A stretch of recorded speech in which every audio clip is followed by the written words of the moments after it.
Brother Nono and Family, un portail chrétien dans la francophonie. Il envoya sa parole et sa parole les guérit.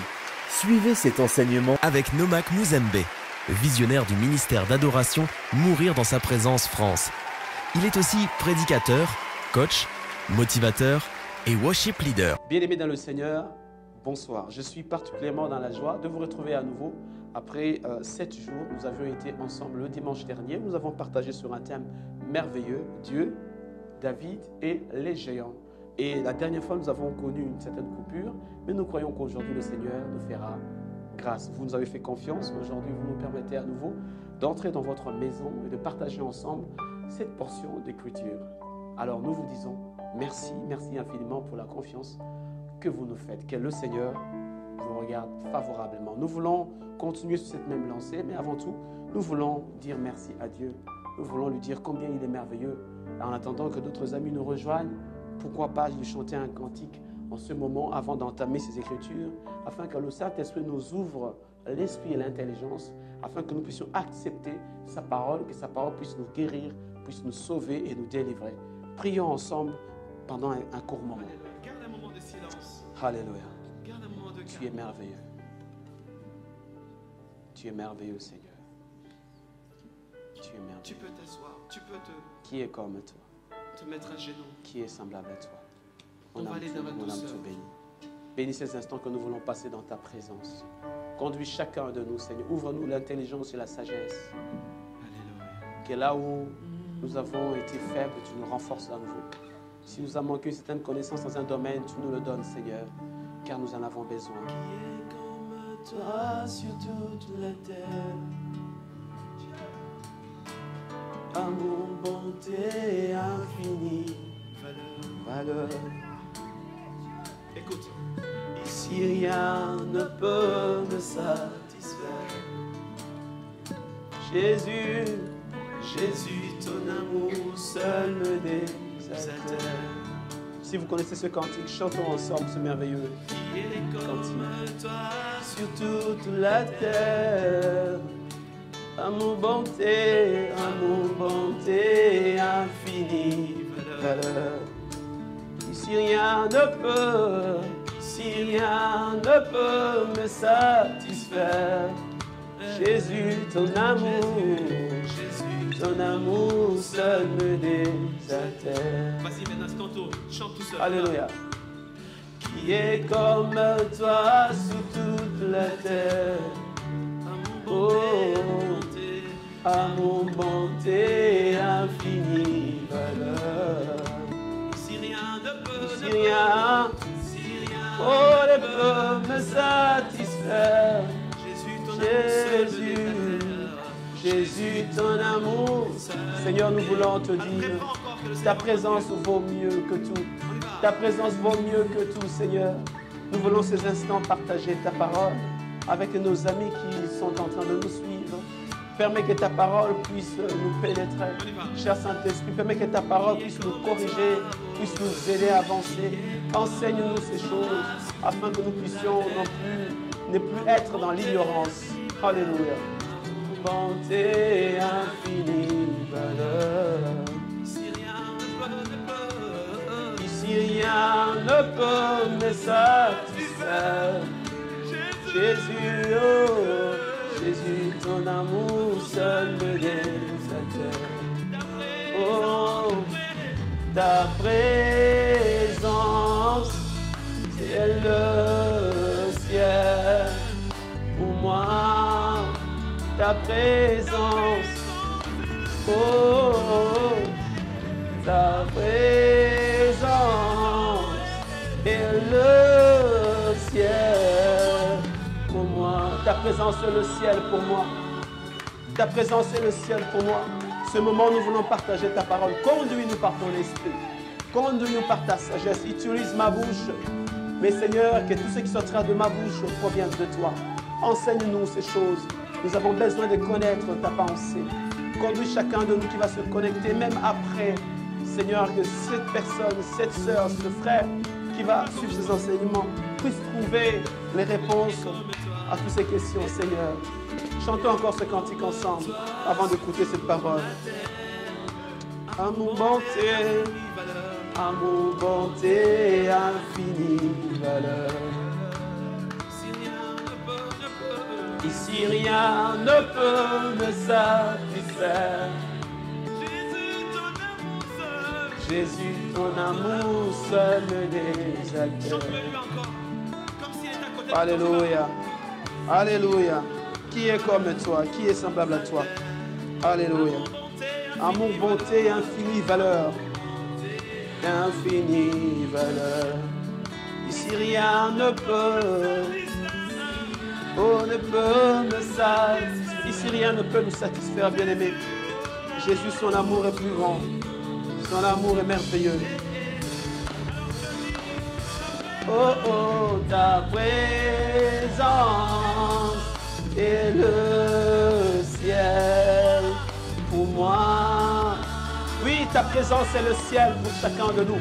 Ta présence est tout ce que nous désirons. Ta présence est plus merveilleuse. Si on est dans ta présence, on se sent, lorsqu'on est dans ta présence, on se sent... Alléluia. Encore une fois, ta présence, on y va. Ta présence est le ciel pour moi. Ta présence est le ciel pour moi. Ta présence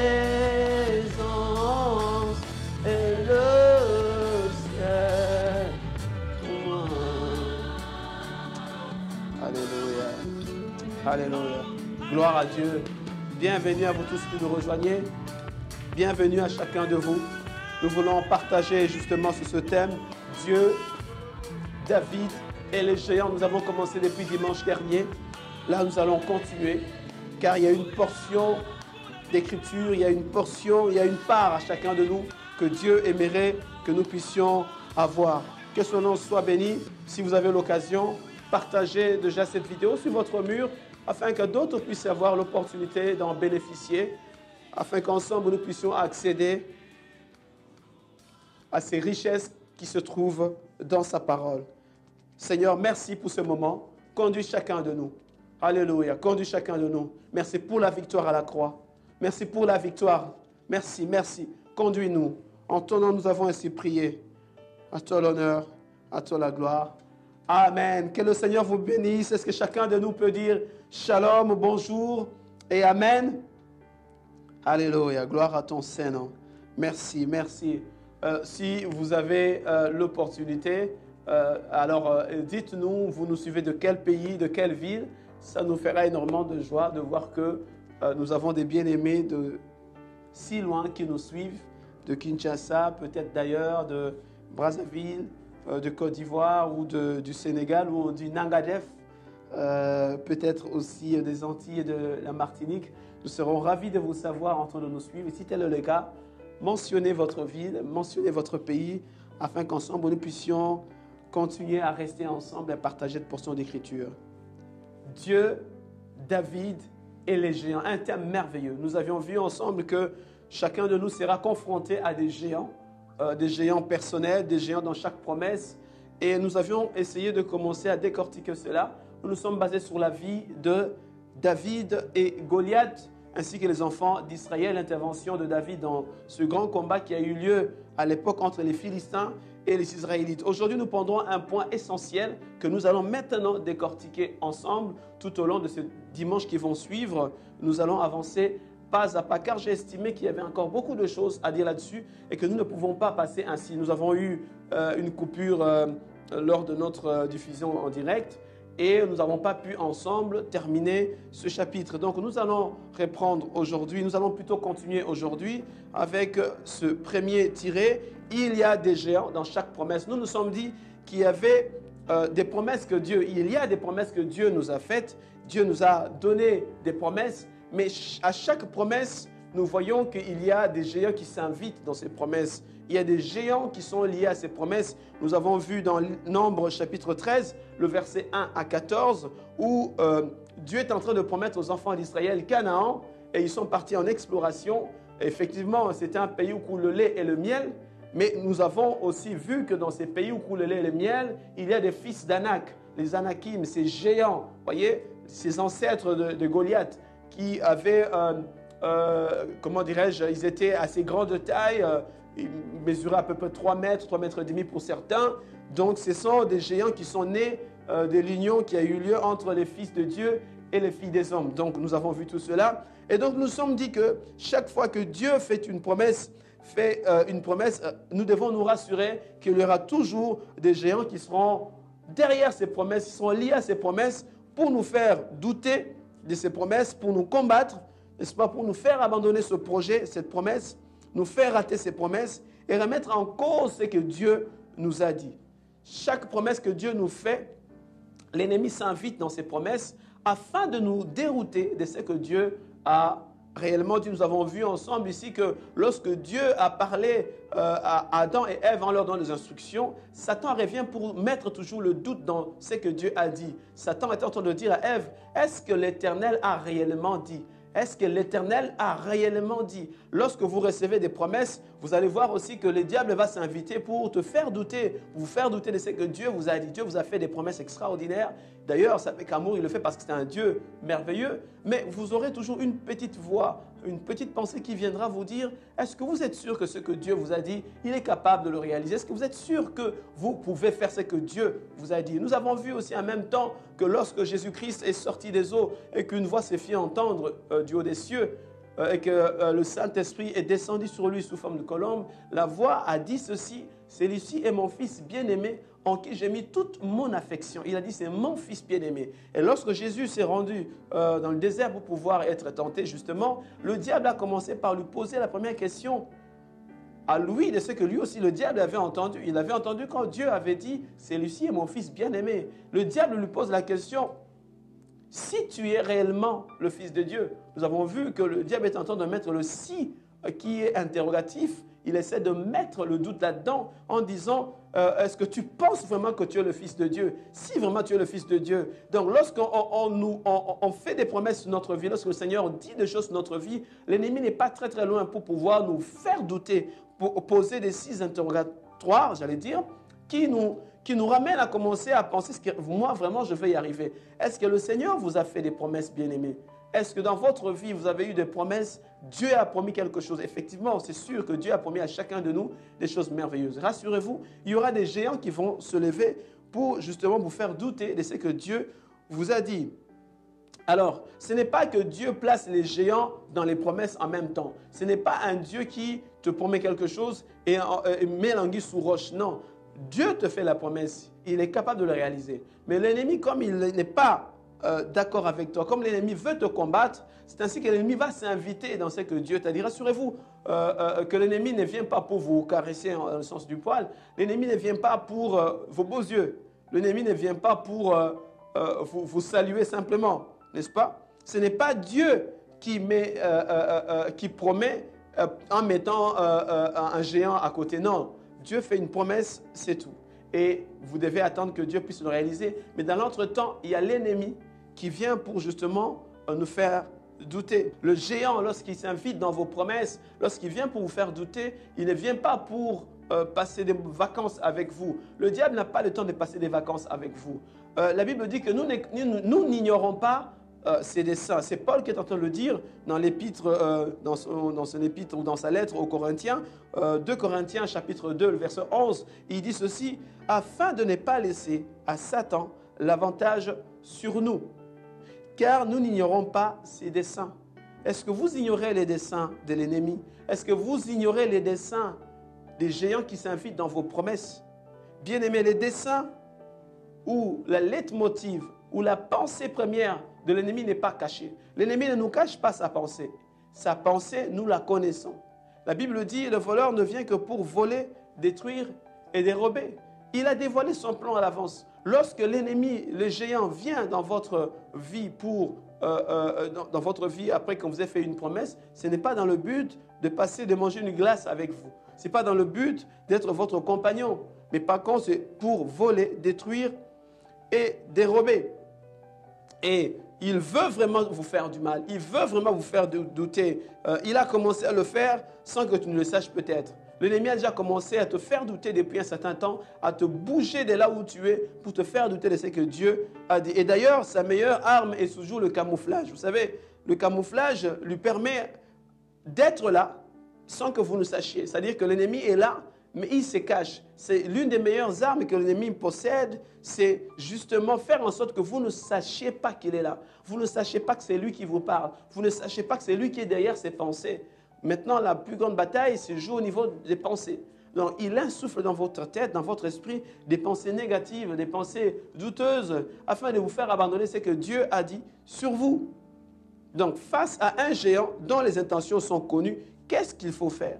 Lorsque vous connaissez les intentions de ce géant déjà, vous savez qu'il vient pour voler votre promesse, il vient pour vous faire douter, tuer votre promesse dans l'œuf. Qu'est-ce qu'il faut faire dans ce cas? Qu'est-ce qu'il faut faire? Et la réponse est, il faut prendre les armes. Il faut prendre les armes. Mais quelles armes? Qui est qualifié pour se battre? Quelle arme est utilisée pour vaincre ces géants qui viennent pour nous faire douter? De quelle nature est ce combat? Parce que l'ennemi, nous le connaissons, c'est Satan, d'accord. Mais quelle est la nature des combats qu'il nous livre, ce géant?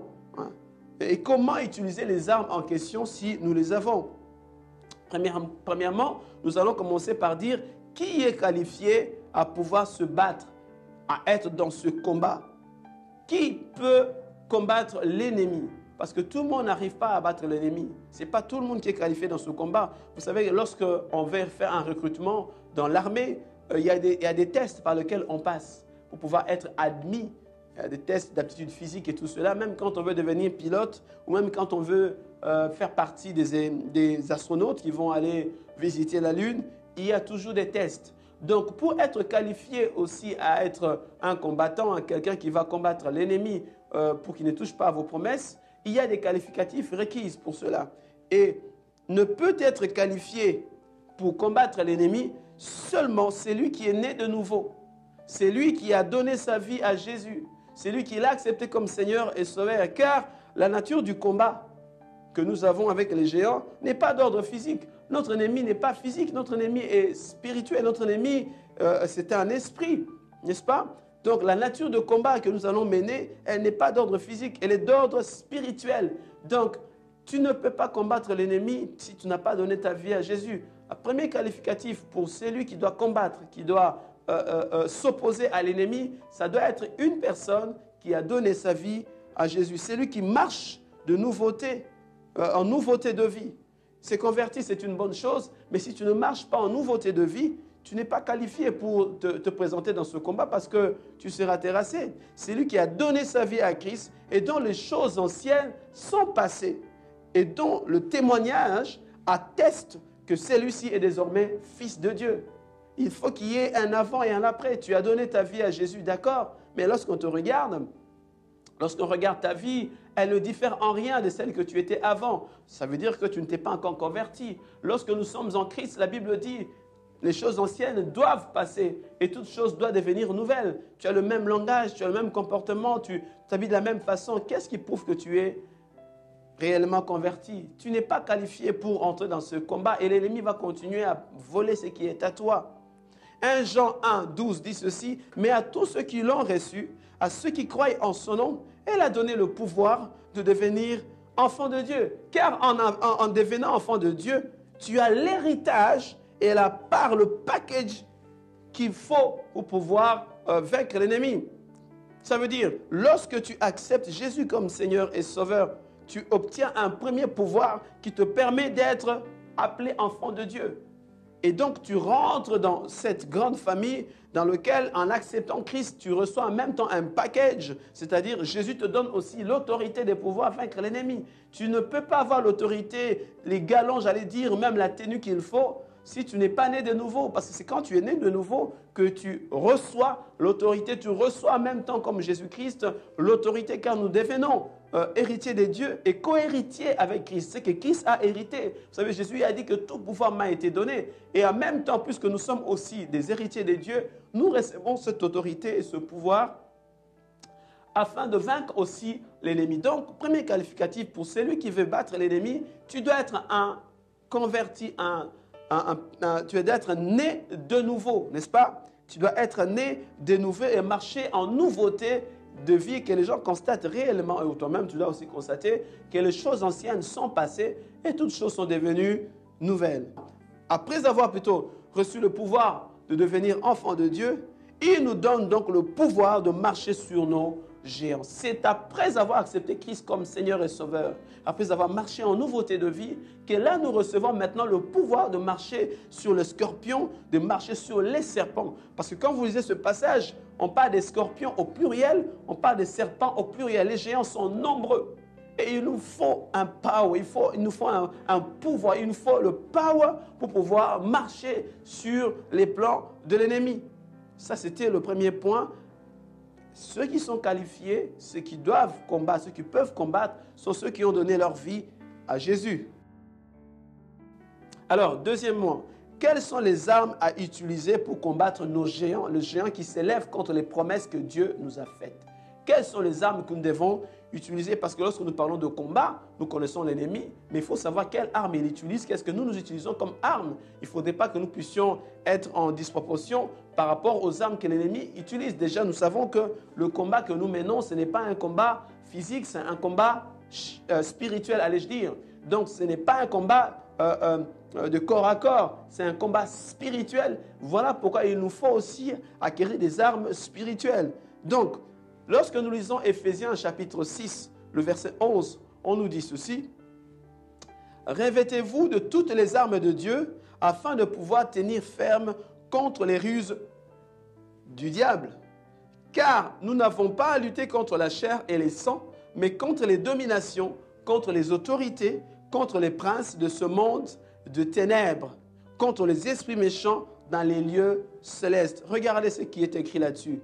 Car nous n'avons pas à combattre, à lutter contre la chair et le sang, contre les princes de ce monde de ténèbres, contre les esprits méchants. On ne parle pas des esprits gentils, on parle des esprits méchants.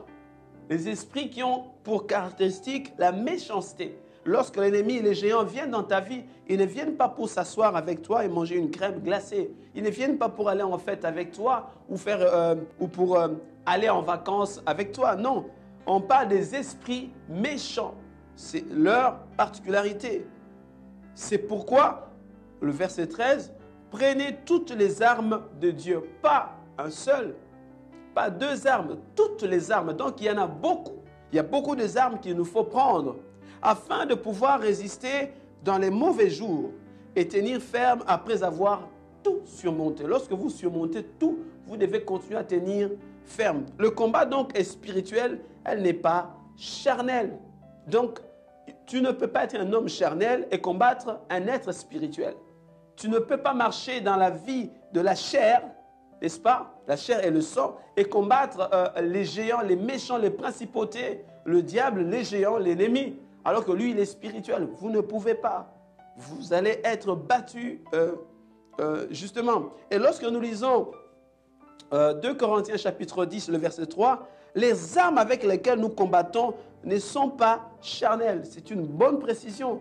Dans 2 Corinthiens, donc, chapitre 10, le verset 3, les armes avec lesquelles nous combattons ne sont pas charnelles. Tu ne peux pas utiliser des armes charnelles pour pouvoir combattre un esprit. Mais elles sont puissantes par la vertu de Dieu pour renverser des forteresses. Tu ne peux pas utiliser un bâton pour te battre avec un ennemi qui a une arme nucléaire en sa possession. Ce serait disproportionné. Tu ne peux pas te battre avec un géant dont la nature de ses attaques est spirituelle. Les attaques que tu reçois, elles sont spirituelles et toi, tu veux te battre avec des bâtons. C'est incompatible. Voilà pourquoi beaucoup échouent parce qu'ils n'utilisent pas les armes appropriées dans ce combat-là. Le combat est spirituel, mais vous utilisez des armes naturelles, des armes plutôt charnelles et vous marchez dans la chair. Vous ne pouvez pas réussir. C'est pourquoi vous avez toujours des échecs parce que d'abord, vous êtes charnel. Vous ne marchez pas en nouveauté de vie. Et deux, les armes que vous utilisez, c'est des armes non conventionnelles, j'allais dire. Les géants qui sont invités pour fêter avec toi les promesses que tu as reçues sur ton mariage, sur ton travail, sur ton business, sur ton ministère, n'est pas venu pour te faire du bien. Tu constates par exemple que les affaires ne marchent plus. Tu constates par exemple qu'il y a trop d'incompréhension dans le foyer. Tu constates que les enfants sont tout le temps malades. Tu constates que réellement tout ce que tu gagnes comme argent, tu n'arrives pas à en jouir. Tu constates que ta santé ne s'améliore pas. Tu constates que tes enfants ne sont pas brillants. Mais tu restes comme ça. Et tu crois que tout cela, c'est la volonté de Dieu, que tu passes par des moments comme ça. Non. Il y a des géants qui sont assis sous tes promesses. Il y a des géants qui sont assis sur ta santé. Il y a des géants qui sont assis sur ton progrès, sur tes finances. Tu chantes souvent « Je suis la tête et non la queue ». Oui, nous chantons souvent « Je suis la tête et non la queue ». Mais toi-même, tu sais que la queue même là, c'est bon. Tu n'es même plus la queue là. Certains sont encore la queue, mais toi, ce n'est même plus la queue. Tu as même dépassé. Tu chantes que les démons ont peur de toi. Pourquoi les démons iront avoir peur de toi? Pourquoi est-ce que les démons vont avoir peur de toi alors que tu marches dans une vie de chair? Qu'est-ce qui prouve que les démons vont avoir peur de toi? De quoi les démons auront peur de toi? Tu penses vraiment que les démons ont peur de toi? Ou parce que tu es simplement enfant de Dieu? Tu penses que cela suffit d'être simplement enfant de Dieu? Job était intègre. Job craignait Dieu. Mais cela n'a pas suffi pour le protéger. L'ennemi l'a attaqué. Le diable l'a attaqué. Parce qu'il était méchant et jaloux. Il passait toujours tout autour, il rôdait. Voilà pourquoi Dieu lui a posé la question. Tu as vu? Parce que Dieu savait qu'il rôdait tout autour. L'ennemi rôde tout autour pour chercher qui dévorer. Il rôde tout autour de ta famille. Ça ne suffit pas d'être chrétien et dire simplement que les démons ont peur de moi, je sais qui je suis. Non, non. Tu chantes si souvent, je sais qui je suis. Oui, tu sais qui tu es. Si tu savais qui tu es, tu allais te lever en prière. Si tu savais qui tu es, tu allais te lever. N'est-ce pas? Si tu savais qui tu es, tu n'allais pas subir tout ce que tu subis. Si tu sais réellement qui tu es, tu allais te lever en prière. Tu allais être tenace dans les prières. Tes affaires ne marcheraient pas dans ce sens-là. Parfois, quand nos affaires ne marchent pas, nous disons c'est la volonté de Dieu. Tes enfants sont malades, tu dis Dieu seul sait. Waouh! Chaque fois que tu as ta paye, tu n'en jouis pas, tu es plein de dettes, mais tu dis Dieu pourvoira. Mais le dimanche, tu es à l'église. On dit cette année, tu vas triompher. Tu dis Amen, je vais triompher cette année. Mais tu fais quoi pour triompher? Cette année 2018, tu fais quoi pour triompher? On a dit que ça sera une année merveilleuse, une année de percées, le ciel ouvert, accélération divine et toutes ces bonnes choses, le ciel ouvert. Mais tu fais quoi pour que le ciel reste ouvert? Tu fais quoi pour triompher de cette année? Avec cette même vie de prière que tu as eue l'année passée, tu penses que tu vas triompher? Tu vas avoir les mêmes problèmes. L'année 2018 ne peut rien amener. C'est à toi d'amener une nouveauté dans l'année 2018 que tu n'as pas pu amener en l'année 2017. Sinon, elle sera pareille, peut-être encore beaucoup plus pire. Pourquoi Jésus nous a donné ce pouvoir? Toute autorité m'a été donnée, je vous donne aussi. Vous marcherez sur les scorpions, vous marcherez sur les serpents. Mais pourquoi nous donne-t-il ce pouvoir? Est-ce que c'est pour que nous gardions cela chez nous, sans l'utiliser? Et quand on est attaqué, on fait quoi? Quand on est confronté à des situations qui se répètent, tu vois par exemple que dans ta famille, chaque personne meurt avec cette maladie. Par exemple, tu te rends compte que dans votre famille, il y a une répétition de choses sur chaque génération. Tu penses que le pouvoir que Jésus t'a donné, c'était en vain? Il savait que l'ennemi allait être là. Il savait que l'ennemi allait te visiter et te rendre visite. Des générations et des générations a rendu visite à plusieurs membres de vos familles. Chaque promesse que vous avez reçue, il a eu à être là, il était présent, même sans invitation. Il arrive parce qu'il a une mission, c'est de pouvoir te dérouter, te faire échouer et voler ce que Dieu t'a donné.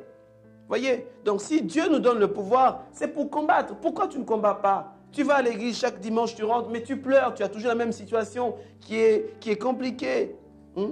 Non, Jésus nous a doté des armes pour combattre nous-mêmes en utilisant cela lorsque l'ennemi nous attaque.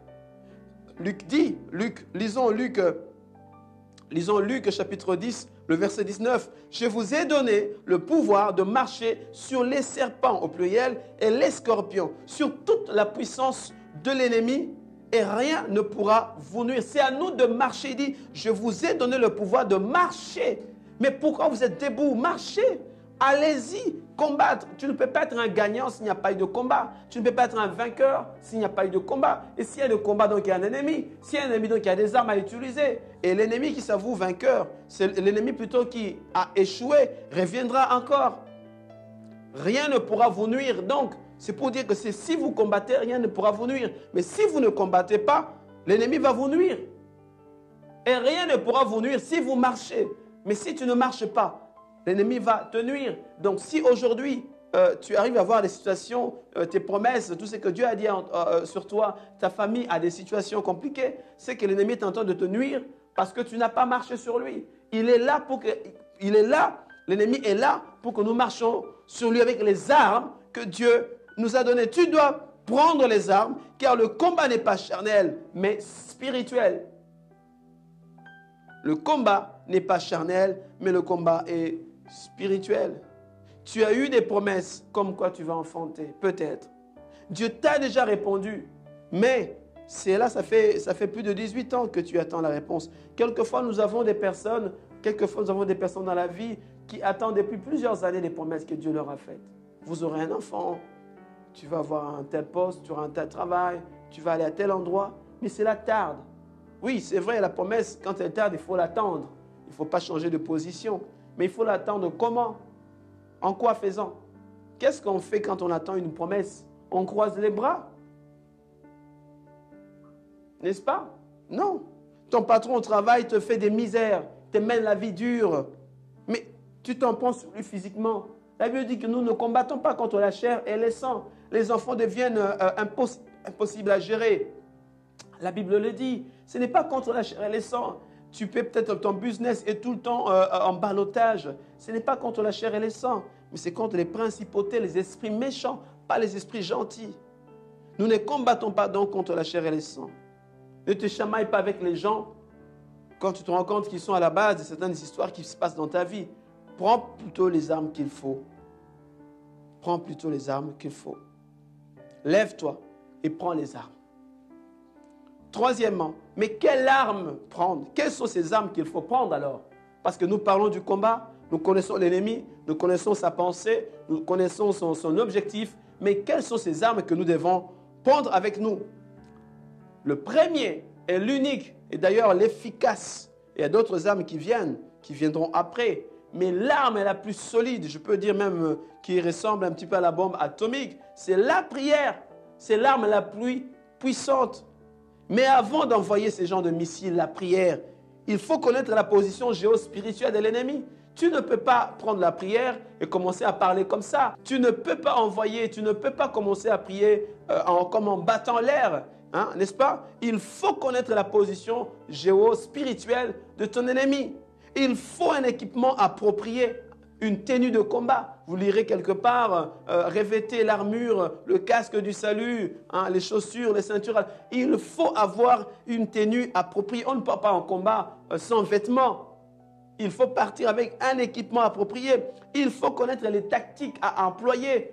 Parce qu'on connaît l'ennemi, on connaît ses attaques, on connaît ses intentions. Donc on est préparé. Il faut savoir que l'ennemi n'a pas changé. Il a les mêmes tactiques, les mêmes approches depuis plus de 2000 ans.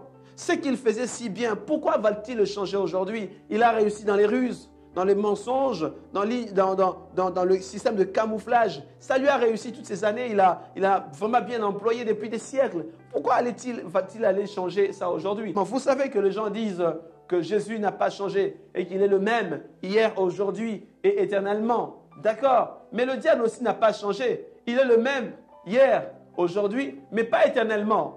C'est la nuance qu'il y a entre Jésus et Satan. Satan est le même hier. Nous connaissons ses desseins, nous connaissons son plan, ses objectifs. Et il est le même aujourd'hui, il fait la même chose. Nous connaissons, nous n'aurons pas ses desseins, Paul le dit. Mais il n'est pas le même éternellement parce qu'il sera jeté dans le feu. Mais puisque nous sommes encore à ce stade, comme nous n'aurons pas ses desseins, agissons.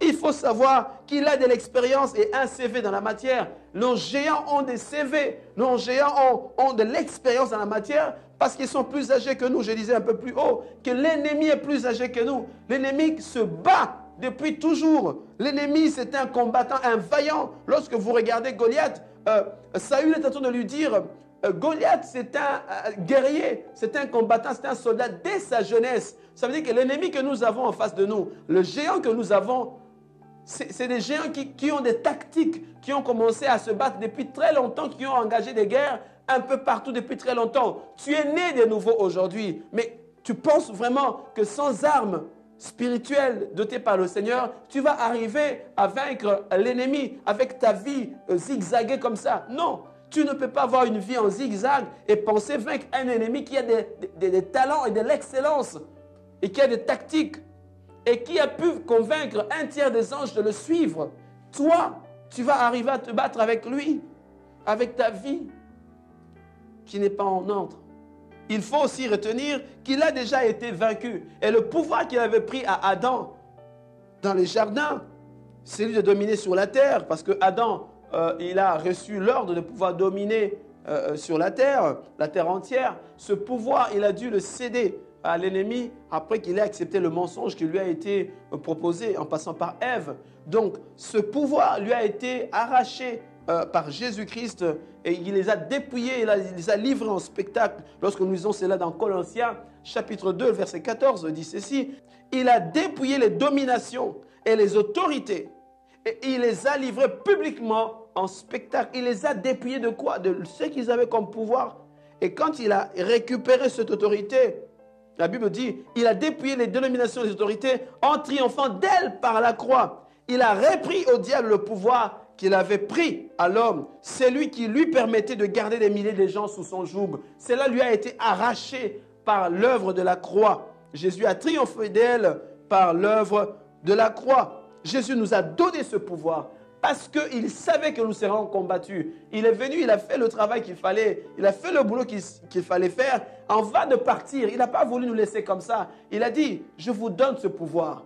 Prenez-le parce que vous en aurez besoin. L'ennemi va vous attaquer, il ne va pas vous lâcher. Moi, il n'a plus rien contre moi. Mais vous, vous êtes sur terre, vous en aurez besoin. Et donc, comment exercer maintenant ce pouvoir?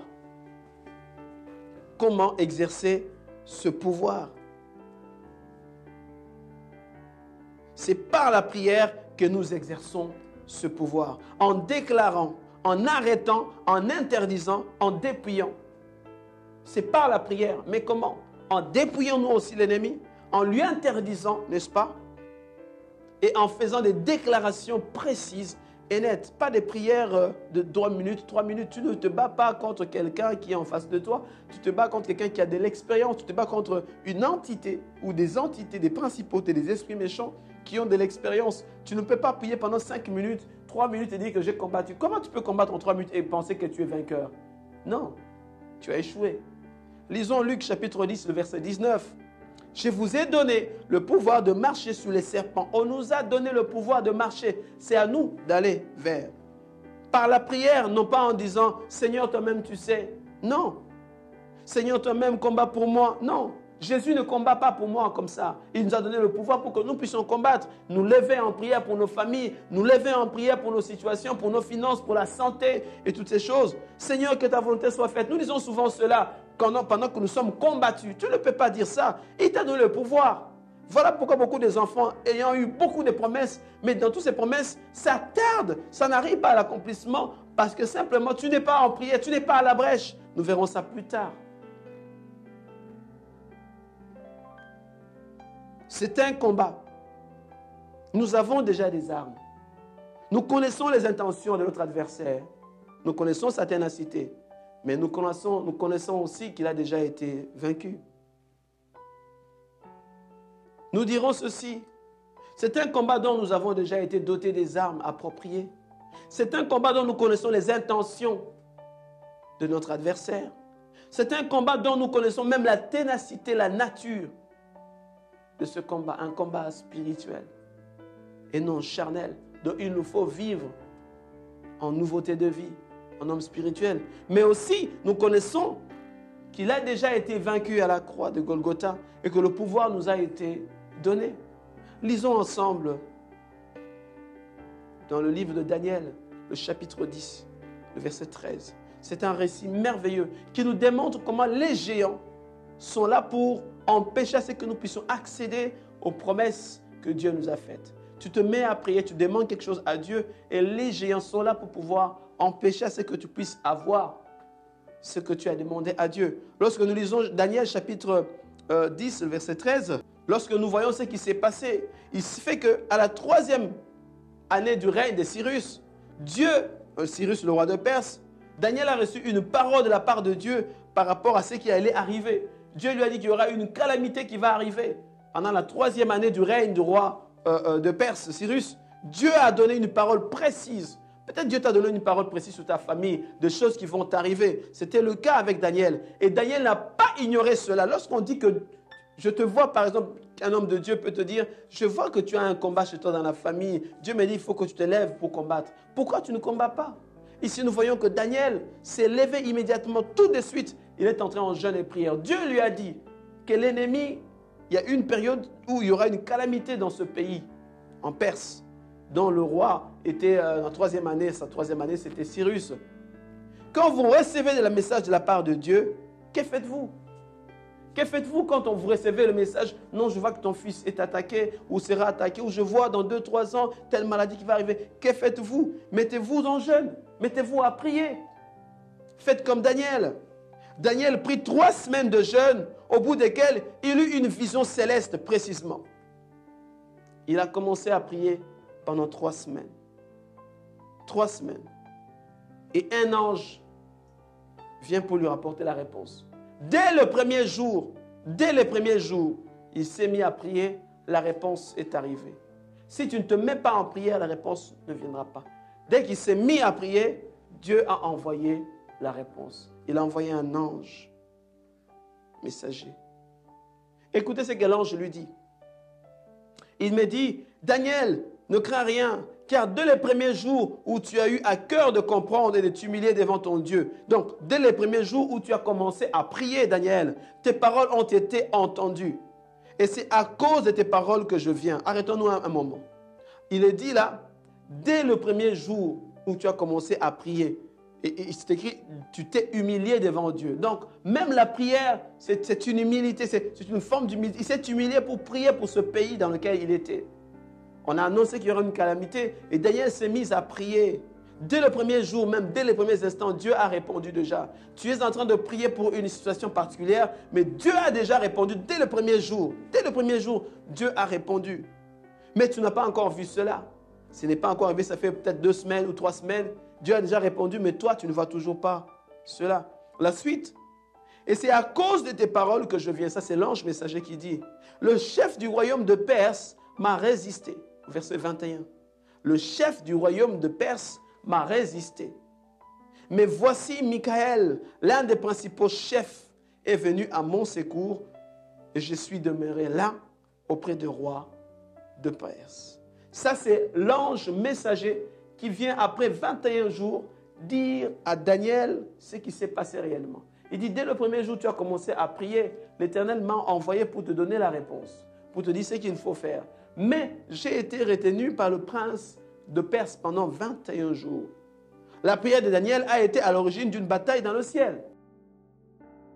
La persévérance de Daniel a été à l'origine d'une bataille qui s'est engagée dans le ciel pendant 3 semaines, pendant qu'il priait. La Bible dit clairement, le chef du royaume de Perse m'a résisté. Donc, lorsque vous avez les promesses que Dieu vous a faites et que vous vous mettez à prier, rassurez-vous que le diable vient pour vous résister à la promesse et à la réponse que Dieu vous a donnée. Ce verset nous apprend que chaque nation a des démons territoriaux. Ça veut dire que c'est des démons, des principautés qui gèrent les villes. Chaque ville a un démon qui lui correspond. J'allais dire mieux, chaque nation, chaque ville, chaque quartier, chaque commune a des principautés qui le gèrent. Vous verrez par exemple dans telle ville, on a un taux élevé de criminalité. Ça veut dire que les principautés qui règnent, c'est des esprits qui poussent aux gens à la criminalité. Vous verrez dans une autre ville, de l'autre côté là-bas, de la Manche, peut-être que c'est des gens qui se suicident, un taux élevé de suicides que vous n'avez pas dans notre ville. Donc là, nous avons des principautés qui poussent les gens au suicide. Vous verrez dans une autre ville où c'est une ville de débauche. Là où nous avons des principautés qui ont pour mission de mettre les gens, de pousser les gens à la débauche. Vous verrez dans d'autres villes où les gens ne se marient pas, ou dans une famille où tous les premiers-nés sont toujours morts. C'est qu'il y a des lois établies, il y a des ordonnances écrites par l'ennemi, prévu par l'ennemi. Chaque nation, chaque ville, chaque famille a des principautés qui gèrent, qui sont là pour contrecarrer les situations. Dans votre famille, dans votre ville, dans votre commune, dans votre quartier, il y a des principautés qui gèrent. Et là, ce verset nous montre à suffisance que le prince de Perse, lorsqu'on parle de Perse, il s'agit de l'Iran. Il s'agit de l'Iran actuellement. Donc, la ville de l'Iran est gérée par un prince. Comme on disait, des principautés qui sont dans les lieux élevés. Ils sont là. Donc, au verset 1 de Daniel chapitre 10, il est question d'une grande calamité qui devait s'abattre sur le royaume de Perse, programmée par les démons, les principautés qui règnent dans la ville de Perse. Ils ont programmé qu'il y ait une grande calamité dans cette ville. Et lorsque Daniel se met à prier, Dieu voit cela et envoie un message à Daniel. Daniel, écoute, il y aura ça qui va se passer dans cette famille. Il y a ça qui va se passer dans cette ville-là de Perse. Daniel se met à prier. Et quand Dieu envoie la réponse, ceux qui sont à la base de cette calamité veulent combattre et combattent d'ailleurs l'ange messager qui a été envoyé pour pouvoir apporter la réponse à Daniel. Lorsque Dieu vous montre quelque chose, ça veut dire que l'ennemi a arrêté, a pris des décisions, des ordonnances, des actes qui vous condamnent. Dieu vous révèle cela, ça fait que vous priez afin que lui puisse envoyer un ange. Dieu ne peut envoyer un ange pour vous donner la réponse que si vous vous mettez à prier. Si vous ne mettez pas à prier, vous subissez cela, n'est-ce pas? Donc, il a programmé, ces principautés ont programmé à ce que dans cette ville qu'il y ait une calamité. Et Daniel s'est mis à intercéder pour contrecarrer cette calamité. Et les anges du Seigneur ont combattu les démons. Ils ont combattu les démons pendant 21 jours. Les principautés des Perses, les principautés qui gèrent la vie des Perses, ont dû combattre donc avec l'ange messager, dans le seul but que la réponse de Daniel ne lui parvienne pas. Vous vous rendez compte qu'ils sont capables de pouvoir contrecarrer, ils sont capables de pouvoir aller se battre contre l'ange qui vous apporte la réponse. Vous vous posez la question, comment est-ce que ma situation ne change pas? Comment est-ce que ma situation traîne assez longtemps? Mais il y a votre réponse qui a été envoyée, mais sûrement il y a un ange qui est contrecarré, qui devait amener la réponse, dont l'ennemi qui gère votre ville, votre nation, votre famille et tout cela, est en train de contrecarrer cela. Si tu ne te lèves pas en prière, tu vas attendre longtemps, alors que Dieu a déjà répondu. Waouh! La lutte qui s'est produite dans le ciel a obligé Daniel à attendre 21 jours la réponse, qui lui sera parvenue dès le premier jour de jeûne. Et n'eût été ce jeûne, peut-être qu'il n'aurait pas pu avoir la réponse. Le combat de puissance dans les cieux. Persévérez dans la prière, veillez-y avec action de grâce. Ça c'est Colossiens 4, chapitre 2, n'est-ce pas? Persévérez dans la prière, veillez-y avec action de grâce. Colossiens chapitre 4, le verset 2.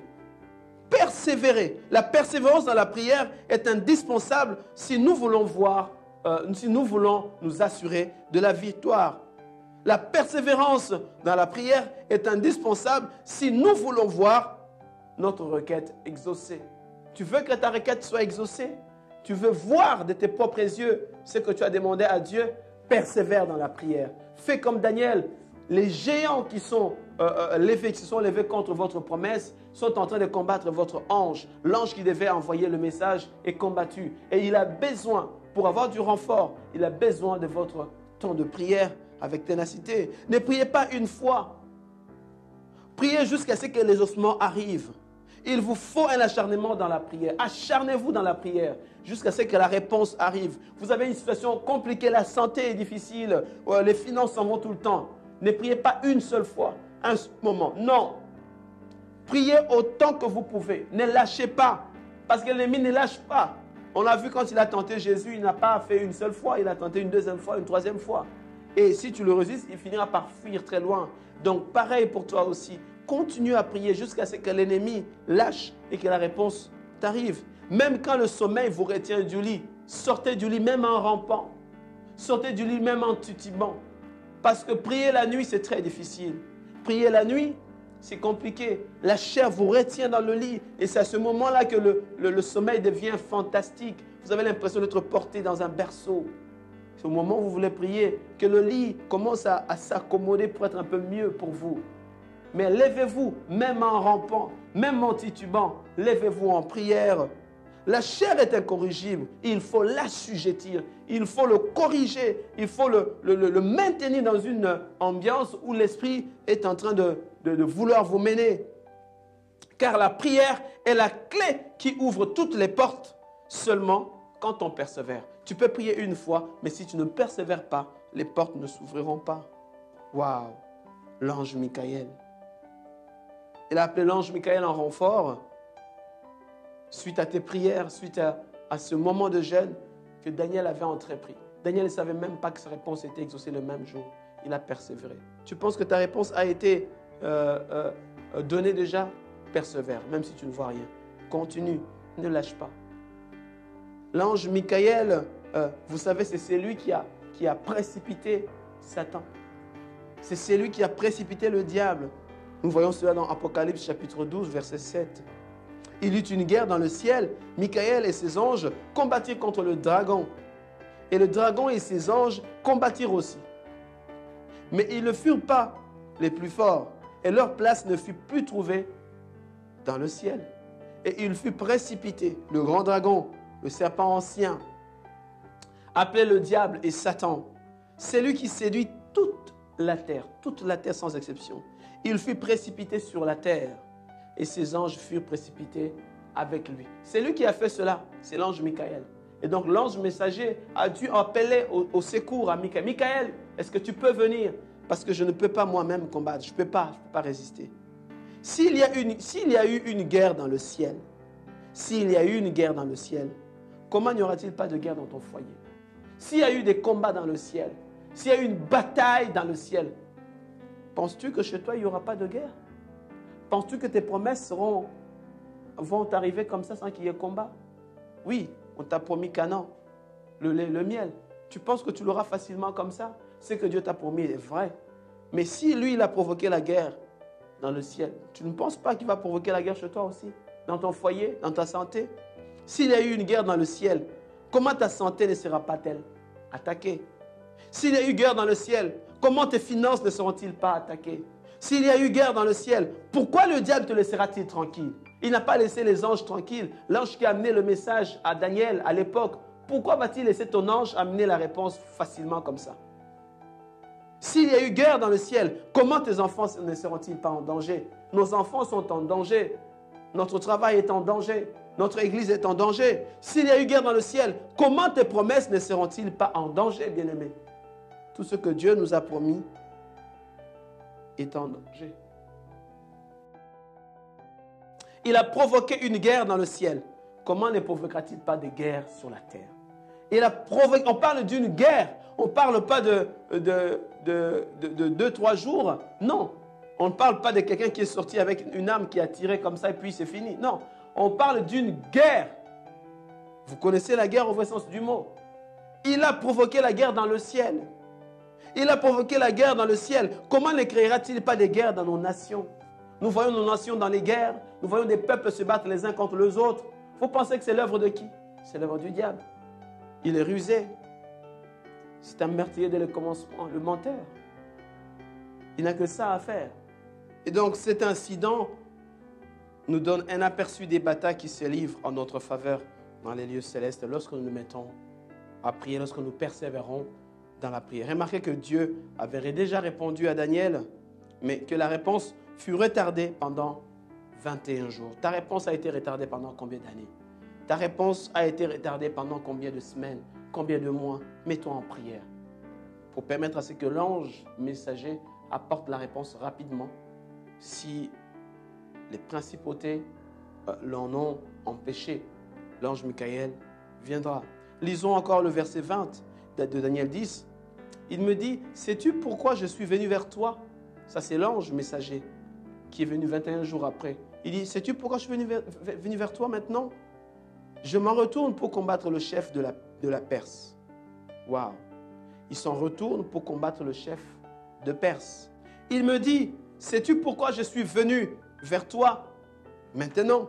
Donc, après 3 semaines, je m'en retourne pour combattre le chef de la Perse.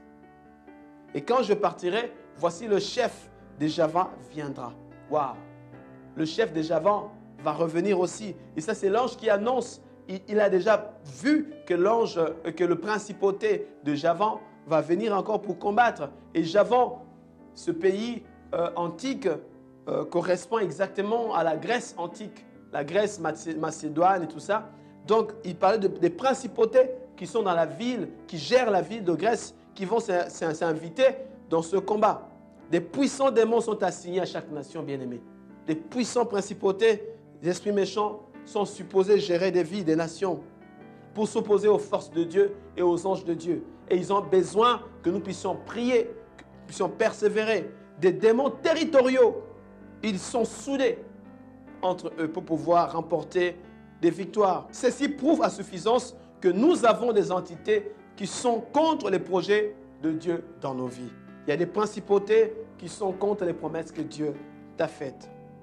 Mais maintenant, qu'est-ce qu'il faut faire? Des prières douces? Les prières douces ne marchent pas.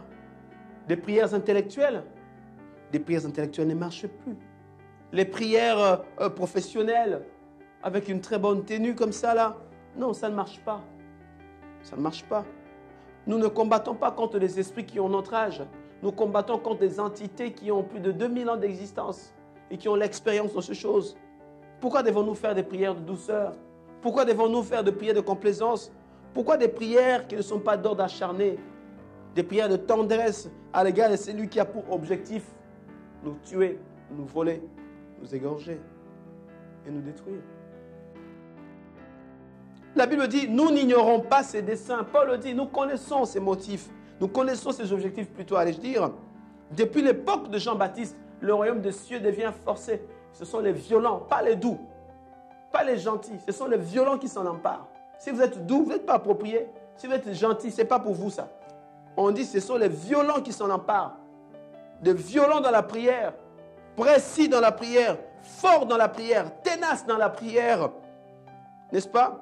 Motivés dans la prière, durs dans la prière, déterminés dans la prière, des fervents dans la prière. Le royaume de cieux leur appartient parce qu'ils sont violents. Ceux qui aiment la prière, qui sont prêts à tout pour la prière, sont ceux-là qui pourront accéder à ces choses. Si vous ne changez pas votre manière de prier, si vous ne changez pas votre manière de combattre, rassurez-vous, l'ennemi va autant bloquer vos bénédictions. L'ennemi va autant bloquer les réponses. Nous l'avons vu. Ces géants qui se dressent contre nous, contre les promesses que Dieu nous a faites, ils sont nombreux, ils sont méchants, ils sont bien spécifiquement organisés. Et nous avons besoin non pas de faire des prières de douceur, des prières très intellectuelles, mais des prières d'acharnement, des prières quotidiennes, des prières sans limite, des prières comme des missiles que nous devons envoyer. Parce que lui, quand il nous attaque, ce n'est pas avec douceur. Et donc aujourd'hui, nous avons vu les géants dans nos promesses. Nous avons décortiqué pour voir qui sont ces géants, qu'est-ce qu'ils font, quelles sont les armes et qui est qualifié et quel genre de combat que nous menons. Vous savez maintenant que les promesses que Dieu vous a faites sont aussi des opportunités pour l'ennemi afin de pouvoir vous combattre. Il fera comme Daniel, il viendra vous combattre et empêchera que les réponses vous parviennent. Persévérez dans la prière. Prochainement, nous verrons les géants personnels ou les géants individuels que nous avons nous-mêmes. Et que le Seigneur vous bénisse et que ces paroles retentissent dans nos cœurs et nous mettent debout en prière. Car les armes qu'on nous a données, les armes dont nous avons été dotés lorsque nous avons accepté Jésus comme Seigneur et Sauveur, elles ne sont pas d'ordre charnel, elles sont spirituelles et elles sont efficaces pour mettre l'ennemi en déroute. Il dit, résistez au diable et il fuira. Si je ne résiste pas, il ne fuira pas. Rendez-vous dimanche prochain. Que le Seigneur vous bénisse. Au revoir.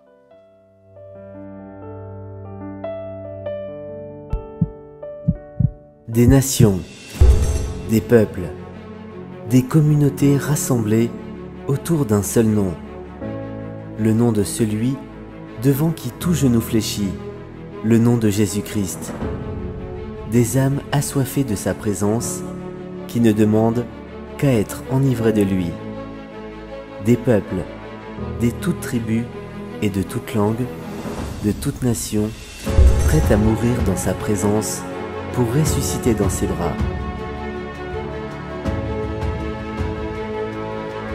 Si quelqu'un a soif, qu'il vienne à moi et qu'il boive, dit Jésus-Christ, et des fleuves d'eau vive couleront de son sein.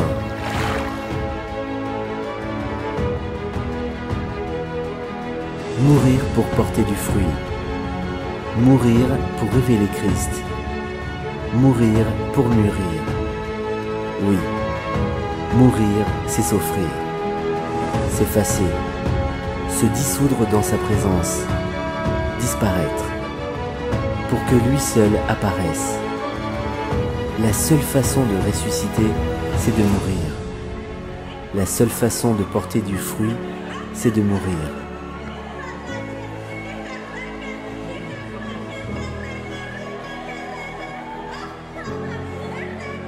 Venez, vous qui avez soif, venez et mourons ensemble afin de revêtir Christ.